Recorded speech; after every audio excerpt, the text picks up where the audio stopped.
70% মানুষের রায় যেখানে গণভোটের, সেই রায় বাস্তবায়নের জন্য আমরা ঐক্যবদ্ধভাবে কাজ করব। বিসমিল্লাহির রহমানির রহিম। আসসালামু আলাইকুম।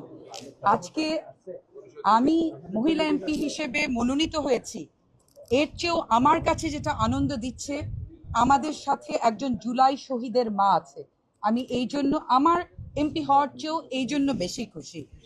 এবং আমি ধন্যবাদ জানাতে চাই জামাতি ইসলামী নেতৃত্বাধীন 11 দলীয় জোটের এই সিদ্ধান্তকে, যারা যেখানে দেশের মানুষ একটা অস্বস্তিকর পরিস্থিতিতে আছে, দ্বিধা বিভক্তি, সেখানে এই 11 দলীয় জোট প্রমাণ করলো একটা ঐক্যের এবং ঐক্যের বার্তা দিল।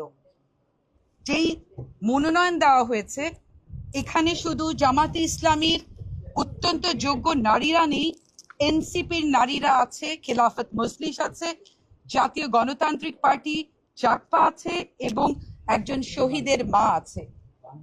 এই ঐক্য জাতিকে বার্তা দিচ্ছে দেশ গঠনে এবং দেশের সকল সংকটে আমরা ঐক্যবদ্ধ থাকব।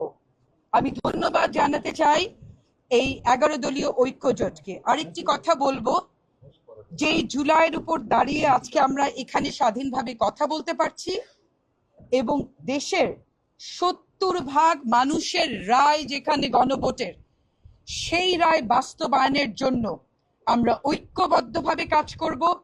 দেশের মানুষের জনকল্যাণে আমরা ঐক্যবদ্ধ থাকবো ইনশাআল্লাহ। আসসালামু আলাইকুম।